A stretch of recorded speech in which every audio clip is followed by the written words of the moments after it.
Finally, the dust has settled, the smoke has cleared, the 2024-25 NFL season is over and done with, and I think I'm finally ready to talk about the offseason. Truth be told, I've been ready for about a week or so now, but I've also been sick, and I'm just now shaking back, and you can probably still hear it in my voice, so here we are. First things first, I do know for most people it's draft season. We've had the Senior Bowl get played, the East-West Shrine Game get played, the HBCU Legacy Bowl is coming up, I believe, this weekend. The Combine, I believe, is next weekend. So most people, pro days, most people are in draft mode. However, the way I look at it is, before you get to the draft, you have to talk about re-signing your own players. That sets up how you attack free agency, and then free agency dictates how you attack the NFL draft. So this is about the guys that the Commanders have whose contracts are expiring and pending free agents. Not guys that I think will be cut. It's just guys whose contracts are naturally expiring. Not everybody, because it's a lot of them. There's bound to be roster turnover. But just a short list of guys who are, recognizable names that I think, have value of some sort or had value this past season. So here we go. Let's start from the top. Quarterback. Jeff Driscoll. Jeff Driscoll was your third string quarterback. I don't think he was active for any games, maybe one. And I think, truth be told, they want Sam Hartman to be their third string quarterback. I do think they move on from Jeff Driscoll. But he had a great preseason last year, and I'm sure somebody will pick him up if they do choose to move on from him. Marcus Mariota. Now, we saw it in training camp. We saw it in preseason. We saw it in live games when Jaden Daniels couldn't play, when he got hurt or got pulled. And we saw, the player and the veteran leadership of Marcus Mariota in games where he had to, pep Jaden up a little bit. I think Marcus Mariota has more than served his purpose here. And I think if you can bring him back, you should bring him back on a 2-3 year deal and kind of let him finish his career out here. But I think with the way that he played in the small opportunities that he had, I think there may be somebody who's willing to pay him to be their backup quarterback and or a bridge quarterback in the short term, while they go look for their, future franchise quarterback. So if you can bring back Marcus Mariota, bring him back, but I think he may just look and see, what his value might be. Running back, we all kind of agree that we need more from the running back position, not just better players, but different types of players. That being said, pending free agents are Jeremy McNichols and Chris Rodriguez Jr. I think it's possible they move on from both. Jeremy McNichols is a relatively, a journeyman. He was decent in spots, and others he was fairly unproductive, same as Brian Robinson Jr., no disrespect. I do think they move on from him. However, he was a DQ and Adam Peters signing. Chris Rodriguez, I like him. He was very good in small doses. However, he was not brought in by Dan Quinn or Adam Peters. He was a Ron Rivera draftee. I do think he's fairly similar to Brian Robinson Jr. as it pertains to the running back position. I think they just want more from that position. So I do think they may end up moving on from Chris Rodriguez Jr., even though I personally like Chris. We both went to Kentucky. Shout out UK. Wide receiver. Now, this is a position that's going to get crazy this season because as of right now, there are only two receivers on the contract, Terry McLaurin and Luke McCaffrey. So at some point, you have to bring somebody back. There are plenty of guys. One or two of these guys will probably come back, but I do think they are looking to upgrade the receiver position, and they'll probably both sign and draft at least one receiver both ways. But let's start from the top. Noah Brown, who finished the season on IR. He caught the Hail Mary that we all know, love, and remember, and will remember for a very long time. I think he's the best block. He was the best blocking receiver on the roster last year. I think if you have an opportunity to bring back Noah Brown on a team-friendly deal, I think you do it. 1-2 years, short term, and, let him compete for a spot. I think there's a spot here for him. Maybe not necessarily a defined role. I don't think Noah Brown is a true number 2 receiver. I think you can absolutely upgrade from that, but he has a role here being a physical, in between the numbers kind of receiver versus a guy who stretches the field. De'Ami Brown. Now, De'Ami's interesting because I think De'Ami Brown has found a role here for himself, being a deep threat receiver. He did show improvement last year at times, and he also showed times where he still has room to improve. However, He has carved out a role in this offense, and Jaden Daniels seems to be very comfortable throwing him the football. I think that bodes well for Diami. However, there were spurts where Diami played well enough that I think he may want to test the market and see what he can get as a free agent, and other teams may be willing to try to bring him in as a number 2, number 3 guy. Me personally, I think he's best suited as a 3 or 4 receiver, being a deep threat, serving a role, but not an every down kind of guy. But we'll see.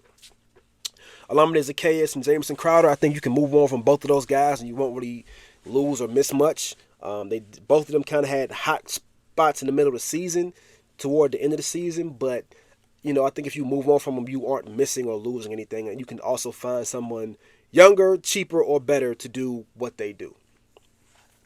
KJ Osborne, signed in the middle of the season from the New England Patriots. He gave you virtually nothing. I don't even think he recorded the stat. I think he was active for like 3 games maybe, but I don't think he might have had like 2 catches, nothing of note. And then Kaz Allen, who actually I believe at this point is more of a running back. The experiment's over. He was brought in by Ron Rivera. They held on to him, hoping to catch lightning in the bottle. DQing them, saw enough that they kept him around again. I don't see it. He's short, he's small, he's fast, but all I've seen from him is fumbling issues in the preseason and trouble catching the football. But they keep hanging on to him. At this point, I think it's over. Tight end. If Zach Ertz wants to come back, you bring Zach Ertz back. He's familiar with the offense. Jaden Daniels was comfortable with him. He became his safety blanket outside of Austin Eckler and obviously Terry McLaurin. If Zach Ertz wants to come back, you bring him back on a short-term deal, 1-2 years. Because we all know he's kind of at the end of his career. John Bates, I think they move on from John Bates simply because he's a older version of Ben Sinnott. Not by much, but I think with John Bates being a Ron Rivera draftee, and doing a lot of the same things as Ben Sinnott, and I think Ben Sinnott is a little better athlete than John Bates. I think you just move forward with Ben Sinnott, and then you either sign or draft another tight end to back up, to play behind Ben Sinnott. Hopefully you can bring Zach Ertz back. Now, if you can't bring Zach Ertz back, then maybe you do bring John Bates back, but we'll see how that situation plays out. Offensive line, Michael Dieter, backup interior offensive lineman, played center, played guard. I think you can move on from him. There were times where he was halfway decent, and there were a lot of other times where he was getting his doors blown off. And I think with that being said, younger, cheaper, better, you can find someone else to replace that production, or lack thereof. Trent Scott, backup tackle, he did catch a touchdown early in the season, I believe, against Cincinnati. But that's not enough to keep him around, in my opinion. He was a DQ and Adam Peters signee, but I think you can, if I'm not mistaken, but I think, again, you can move on from him and not lose or miss anything. Cornelius Lucas, he's been a swing tackle here for quite some time. I think at this point it's just time to move on from an age standpoint. I think you can find another player, again, younger, cheaper, better, to do what Cornelius Lucas does, and that player may already be on the roster. Could be Andrew Wiley, it could be Brandon Coleman, who knows? But that guy could already be here, and again, I think that position is somewhat replaceable at the age Cornelius Lucas is now getting to. But that's the offense. Defensively, now let's look at the D-line. I think Jalen Holmes and Sheldon Day, I both think are guys that you bring back as camp bodies, let them compete and try to earn a roster spot, but neither is guaranteed to be back next year. I think Cleveland Ferrell, you can move on from him and not lose or miss much of the production that he provided this past season. And then Dante Fowler Jr. is it's a tough one. I think Dante Fowler Jr. is best suited as a situational pass rusher. However, given his sack output this past season and this likely being his last opportunity to get a decent-sized contract, I think he'll look for somebody to pay him to be an every down pass rusher, and I don't think that's what he is best suited as. I think if you can get a team-friendly deal for Dante Fowler, 2-3 years, team-friendly money, I think you bring him back. Otherwise, I think you let him test the market. If somebody wants to cash out, let him cash out, and you hopefully can replace what he gave you this past season, whether that's draft, free agency, or via trade. Linebacker, Bobby Wagner.